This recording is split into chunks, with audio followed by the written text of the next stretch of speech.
we want you to find a way to not need the manifestation right now. Because if you need it to be right now, if you say, I just can't stand it another minute, I've been wanting it for so long and it must come to me now. Since it's not going to, then your awareness of it not coming is going to play a big part in your vibration. Now you can reach the place, many of you already are, where you have such knowing, such faith and trust in the existence of this vibrational reality that you're satisfied knowing that it exists. And because you're satisfied, there's no resistance in your vibration. And now these vibrations begin turning to thoughts, and boy, are those thoughts satisfying. Thrilling, really. You get an idea that just knocks your socks off. And you know it's a good one. You felt it when it landed. And if that thought is satisfying, then that means there's still no resistance going on within you, which means your desire is going to gather momentum. And as it gathers momentum, a thought will turn to another thought, will turn to another thought, will turn to another thought, until your next manifestation will be an impulse. An impulse. You won't be able to stop yourself. So as these thoughts are turning to things, your ability to perceive them gets more and more and more and more and more and more and more. And what we really want you to hear from this conversation is the deliciousness of this thought turning to thing, and you're satisfied. And then law of attraction brings more, and you're more satisfied. And then law of attraction brings more. Now it still hasn't manifested. Hear what we mean? It still hasn't manifested, but because you're getting ready to be ready to be ready to be ready to be ready, you're satisfied all along the way. And friends, we want you to understand that this really is what living happily ever after means. Don't need it to have manifested in order to be satisfied. Hear how important that is. And once you get that, once you just get a little bit of that, and you can hold yourself there just for a little while, then what happens? The momentum grows, and now a thought even more satisfying comes, and now you're off and running. And then a thought even more satisfying comes, and then that impulse. And once the impulse comes, and the impulse is strong, so you don't question it, you don't resist it, you don't wonder about it, you don't kill it with your doubt. You follow the impulse, and you get a payoff from the impulse, a rendezvous that is meaningful, a piece to the puzzle of your unfolding that you're looking for. Ooh, it is so fun. And here's another thing that we so want you to know, because we know it so clearly. And part of it is because we have the advantage of seeing what's in your vortex and understanding what it's culminated to.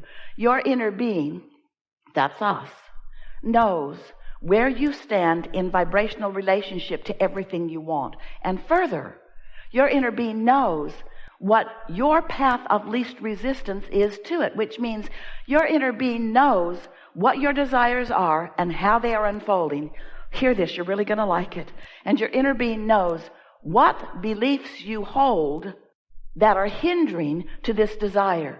So, when you're in the receiving mode, your thoughts will come in a way that literally guides you around your trouble spots. You'll find yourself, once you get in this flow of unfolding, you'll be thinking fewer and fewer thoughts about those things that used to be a hindrance to you.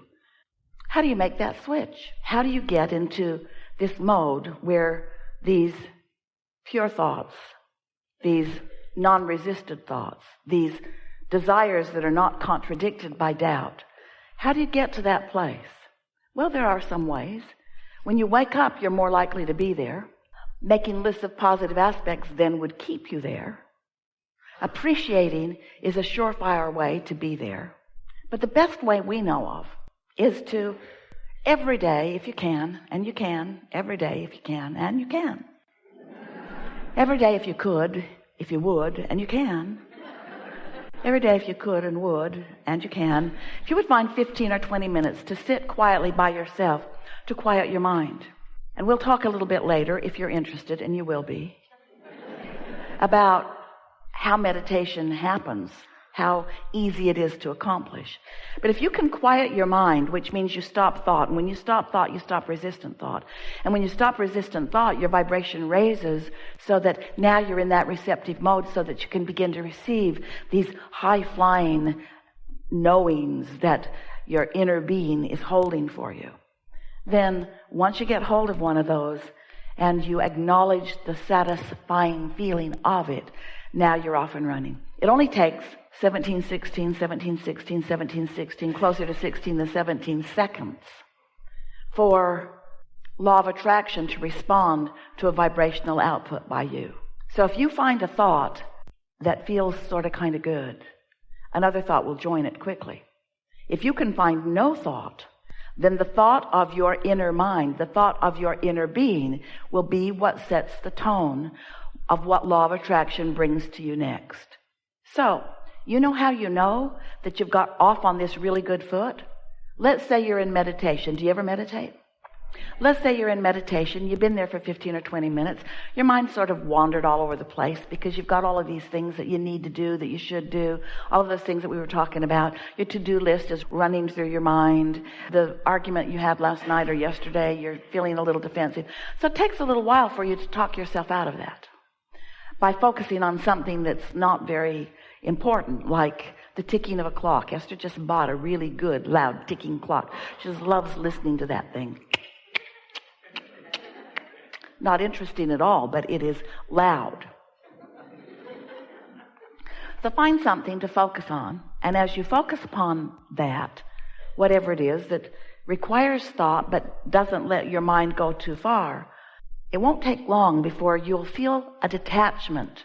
You'll feel maybe weightless. Maybe you can't tell your nose from your toe. A sort of detached state of being. And when that happens, you're in that state of non-resistance. And as you stay there for a minute or 2 or 3, it might take you 11, 12, 13 minutes to get there. You might not get there the first day. You might have to sit the next day for 15 minutes and then the next day for 15 minutes. But it is our promise to you that if you will sit and focus upon something not very meaningful, like the sound of the air conditioner or the dripping of a faucet or the ticking of a clock or something, it's better if your eyes are closed, then you will feel that detachment. And once you do, just bask in the no thought. Don't even think about it if you can help it. Don't say, oh, I'm detached, because then you won't be. Just softly enjoy the feeling of detachment. You might even begin to feel some movement. You might even begin to feel your inner being's guidance about your body. Something in your body might move. You might find some soft, gentle movement. And just allow it. And try not to get too excited about it.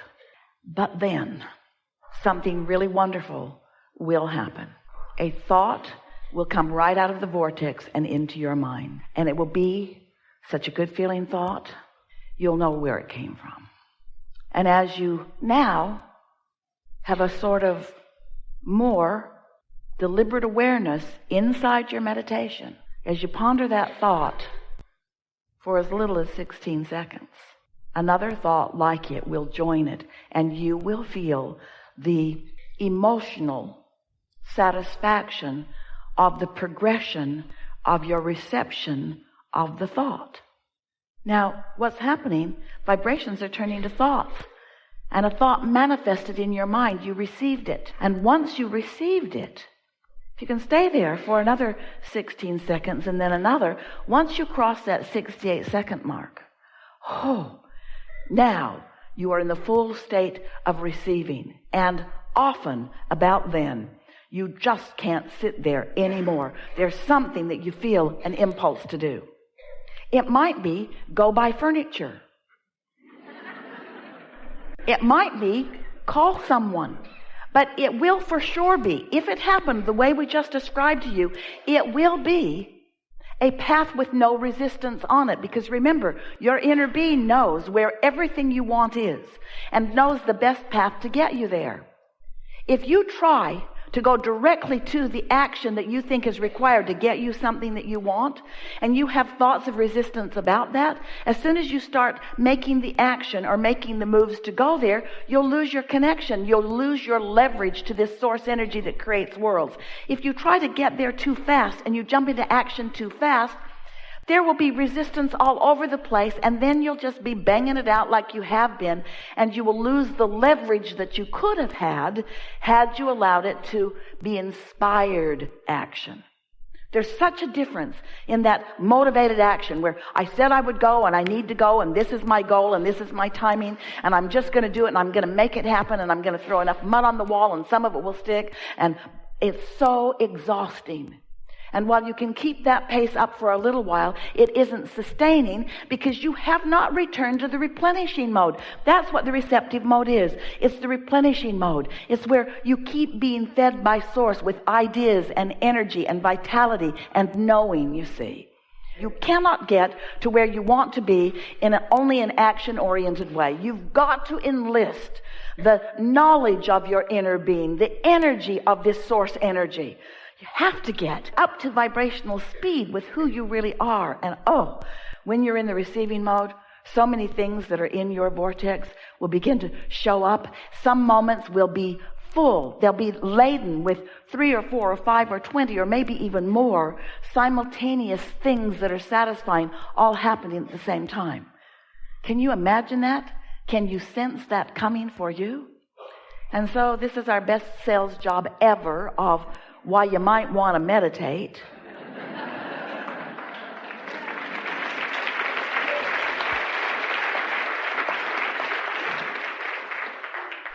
We've been teaching for a long time through this format, and we've said to you many times that we teach meditation because it's easier to teach you to have no thought than to have pure positive thought, because you got momentum on so many things. It's not wrong that you have momentum. It's normal that you would have momentum because you've been responding to what's going on. Life will keep coming at you because of your point of attraction that you've been practicing. And you're not going to stop that point of attraction all at once. You're going to work the bugs out of it a little bit at a time. Or you could have a lobotomy, but that's way harder. That's way, way, way harder. We don't recommend that at all. Oh, in some cases. But mostly meditation is a much better plan. So now you know everything that's really important. You understand that your source energy in a physical body, and that here you are sifting and sorting and coming to conclusions and growing the universe. Do you know that this combination of beings has never been before unto all of the universe? And today, together, we will take thought beyond what it has ever been before. And you might not feel ready for that because that's a doubtful thought that you've been carrying around. You might feel like you're new or like you really don't understand this, but you have all of the tools. You were born with them that you need. And when you walk out of this room, everything that you need to know how to deliberately create, to be or do or have anything that you want, you will fully understand. It is not difficult. It just requires being willing to start at a place where your true momentum can grow to the inspiration that you really love when it comes. Wouldn't you rather feel true enthusiasm for something than determination? Wouldn't you rather feel passion for something than conviction? Wouldn't you rather feel absolute love and appreciation than I need to do this because it's been assigned to me? Yeah. So, what do you want to talk about? We're eager to talk with you about anything. Nothing is off limits. We will find the perfect representative in this room to talk about what's important to you. So, don't worry. Whatever it is that's on your mind, we're going to find it and we're going to discuss it. So, a soft desire, not only in this room, but throughout life, will serve you best. If you feel an urgency, you're working against yourself and we can't see you. If you have a desire and a soft expectation, then you light up in a very strong way and our conversation will be exhilarating. All right?